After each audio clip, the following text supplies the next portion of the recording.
fellow marketers, Professor Wolters here, and today we're here on South Beach in Miami Beach. And today we want to talk to you about our generational cohorts. You're not sure what a generational cohort is? Are you a millennial? Are you a zoomer? Are you a boomer? Yeah, these are generational cohorts. It's kind of like the general characteristics for people born in a certain generation, okay? Now, these aren't fixed for every single person, but there are some general characteristics we can see in them. And so we as marketers can use that to better reach out to them, to better tailor our product offerings to them, to better tailor our communication strategy with them, okay? In this video, I'm just gonna touch on 5 different generational cohorts and to give you just a taste of what they are. I'll be doing videos later that go more into depth into Gen Z or Zoomer purchasing habits, but this one, we're just gonna give you kind of a taste of those generations. And so of course, we go with age before beauty, and so we're gonna start with the seniors. This is people born before 1946. So if you're born before 1946, you're probably retired by now, right? So you're most likely on a fixed income.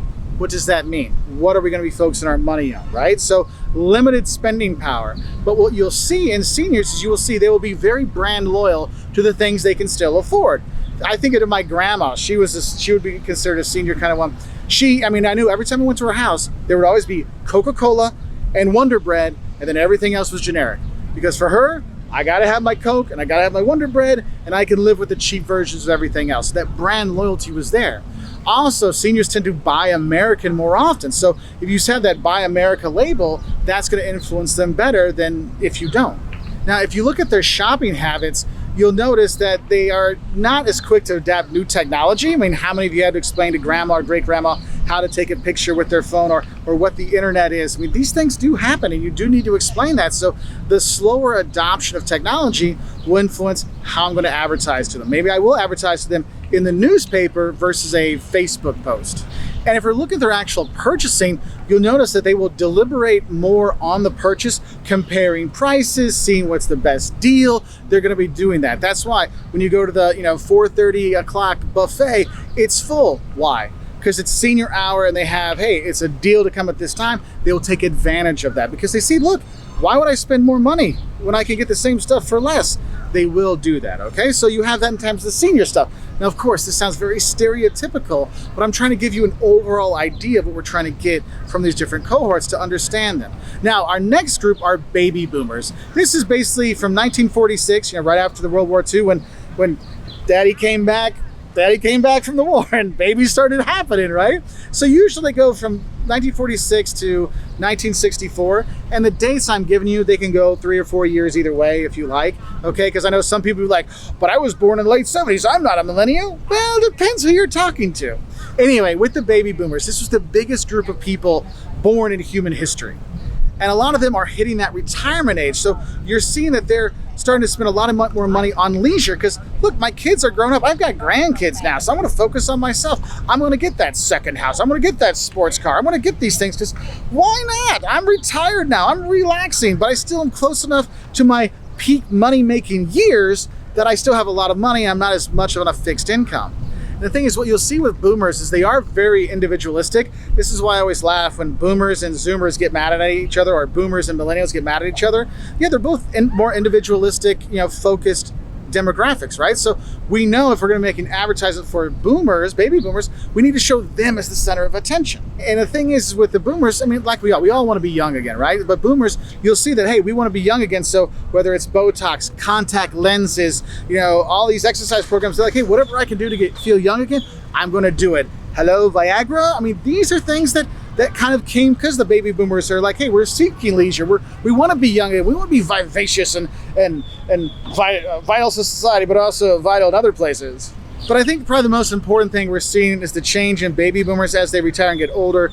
You're starting to see more of a switch to necessity purchases versus desired purchases. So we're starting to see, hey, maybe I do need to buy the long-term care insurance. I need to be paying for that versus another cruise, okay? So just something to kind of think about. Now, baby boomers, after them, you have Gen X. And Gen X is basically from 1965 to 1976. Some people say it goes to 1980. It's variable, okay, how you want to be. You pick which one you want to be. It's totally fine, all right? Some people say there's the Millennials, which is like late 70s, early 80s, whatever. I'm just going to say Gen X is about mid 60s to mid to late 70s, all right? Now, This is the first generation that grew up where both of their parents were working. So how does that change their outlook on the family? How does it change their outlook on gender roles? Like, hey, everybody can work. Everybody is working. My mom worked from day one. Heck, my mom was making more money than my dad, you know? Like, hey, that's totally fine. There's not the gender stereotypes you had before. And another thing that really influenced them in terms of trust, you had a first time in history where a lot of parents were getting divorced. So a lot of Gen Xers grew up with divorced parents. And so, of course, that leads to lack of trust. And you'll see that Gen X don't trust advertisements as much. They trust reviews from friends. That's why TripAdvisor with reviews of hotels are so important, or Yelp reviews for restaurants. I trust that, not some ad that says this place is tasty food. I want to know that my friend went there or someone like me went there and they enjoyed it. I trust them more than the corporations because they don't have as much trust in the system, okay? So something to kind of think about. Also with Gen X, you see that they're marrying later, they're buying homes later than the generation before. And also Gen X is the first generation in a while that is not better off than their previous generation, okay? And so you have this kind of, I don't want to say bitterness, but they seem to be a little bit more timid when it comes to certain issues, okay? So something to kind of think about. Now, after Gen X, you have Millennials. And I know there's been a lot of jokes about Millennials over the years, but you know, it's this next biggest generation that's out there. They have a huge influence and they're really coming into their money-making prime. And Millennials, basically you can say come from 1977 to 2000, or maybe 1980 to 2000, depending what you want to be, how you want to kind of be in there. But here you have a generation that really is more focused on a really good work-life balance. It's not all about the Benjamins, it's about me enjoying life. I want to go and hang out on South Beach with my friends. I want to enjoy that. Yeah, work is important, but my life is important too. So how we sell to them, remember YOLO, you only live once, or FOMO, fear of missing out? These kind of things are more important to this generation than others. Also, this generation is very tech savvy, so you can be reaching out to them at many different platforms, no problem. And I think what's really important is this multitask aspect of Millennials. You know, if you're Gen X, you played soccer and that was it. But if a Millennial kid, I mean, they had ballet, soccer, and Spanish classes, and that was Monday. Tuesday was tennis, golf, and jazz, and then Wednesday they had 3 other things. They've been multitasking since they were little. That's why, as a marketer, you know that they're used to having all this different noise. So I know I do not have just one path to talk to them.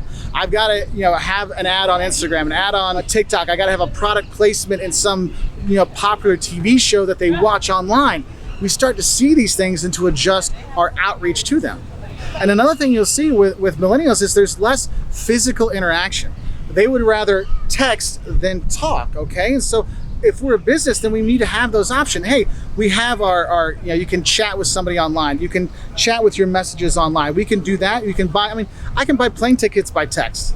I don't even have to call anybody. And that's the thing, Millennials, thank you for that. You have helped push us into more of a digital age where we don't have to interact. We can just, I can do it on myself. I can do it online. I'll do that, okay? So something to think about. And also with the Millennial generation, you also have more instant gratification becomes more important. We need to have the next day sales. We need to have the instant download. We need to have this now kind of thing. There's less patience involved. And so we need to make sure is, hey, if we have a long-term service or a long-term product, how do we keep them involved? How do we keep them doing things?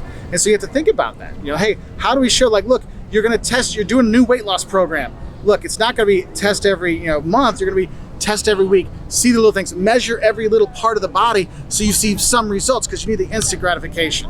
So that's the thing you want to think about with Millennials. Now, next up, we have Generation Z or iGen, or I like the new way we call it is Zoomers. The kids that are growing up going to school on computers all the time now because of things that have happened in the world. Basically, Zoomers are from 2001 to about 2015, okay?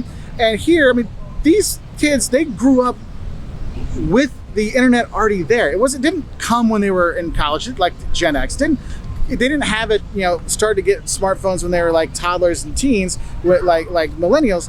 It was already there. I've seen little kids watching YouTube as a baby while their parents are eating dinner. Technology's always been a part of them, so it's not a problem to integrate all the technology. And so we know we need to integrate our outreach to them in all different kinds of technological aspects.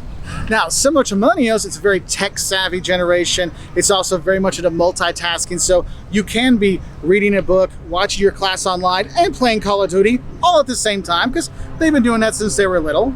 Also, they are still very much focused on themselves, though some say that Zoomers are more family-oriented than millennials were, so a family aspect becomes more important to them, so that could influence your advertising with them and your outreach to them.